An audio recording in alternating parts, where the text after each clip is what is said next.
Hey everyone, it's Elsie here from the customer care team, and today we're looking at the Interactions tab. You can access the Interactions tab by clicking on Contacts in the sidebar and just clicking on the Interactions tab up here, and it'll show every interaction that you've logged in your Keela account.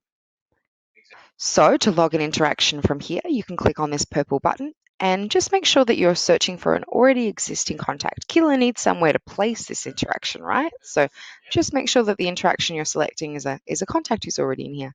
You can select multiple contacts at a time if you're logging the same interaction on multiple profiles.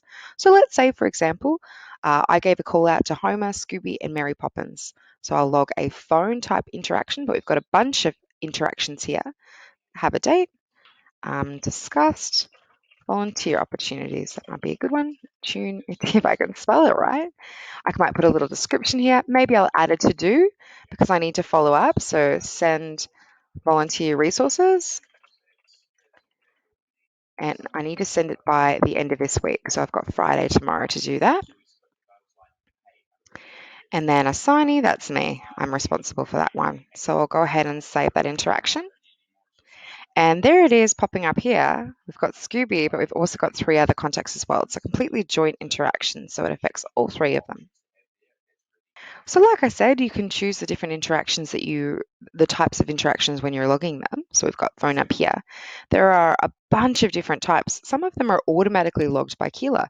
So e-blast email is one. If you send out someone an e-blast, or if you send somebody an email directly from Keela, we'll automatically log that as an interaction so that your relationship is stored and you can kind of manage it.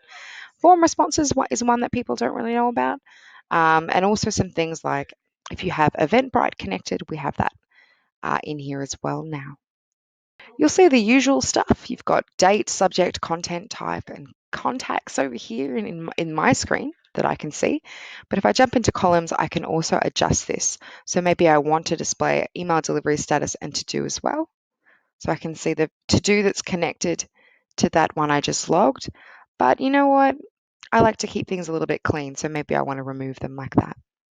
The best part I think about this is being able to see all of your interactions together at once and being able to filter them. So we've added these new filters.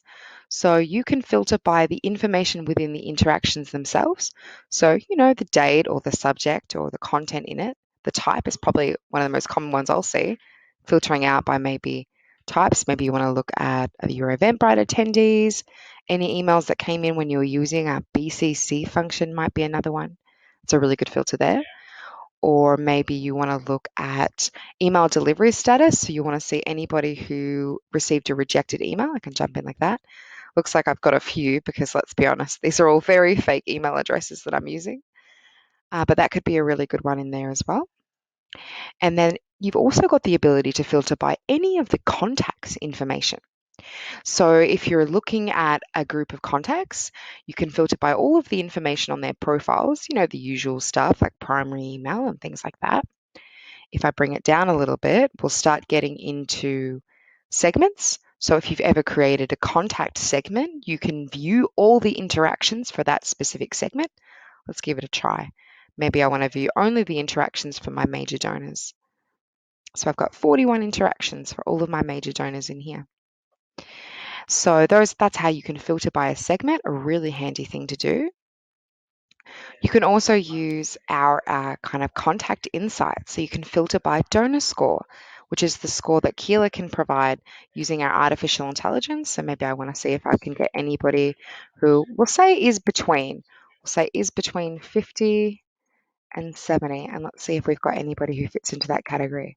Oh, 33. Okay, that's a great one. You can learn more about donor score in our knowledge base. And then at the end, the very bottom down here, we've got our demographic data, so you can filter by kind of median information based on the postal code of folks from the US or from Canada. But down the bottom, we've got custom fields as well. You can filter by any custom fields that you've added and fields and sort of responses within those fields. So that can be a really cool way to be filtering and sorting out your interactions. And lastly, there's just those to do. So you can filter by due date. So this is a really good one. You can be like, due date is this month. I'll filter out. And it can be a great way of seeing all of your to-dos that are connected to interactions in one place as well. So you can sort of be like, well, what have I got coming up this month? That way, if you're not wanting to look at them on the dashboard, if you're wanting to see which ones are connected to interactions in here. So that's how you can use the new interactions tab. I hope you enjoy it.